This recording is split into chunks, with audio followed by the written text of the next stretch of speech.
Please subscribe our channel. एक पठान बादाम बेच रहा था।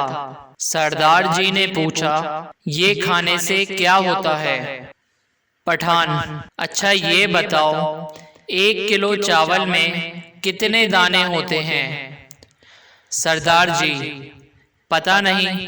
पठान ने उसको एक बादाम खिलाया और बोला, बताओ 1 दर्जन में कितने केले होते हैं?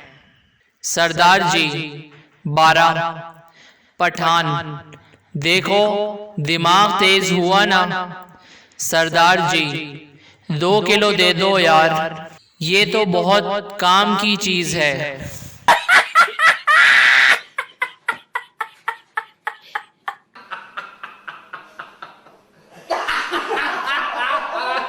एक पठान खुदकुशी के बारे में तकरीर कर रहा था। खुदकुशी हराम है, बुज़दिली है, पागलपन है। ऐसी मौत से अच्छा है कि बंदा अपने आप को गोली मार ले।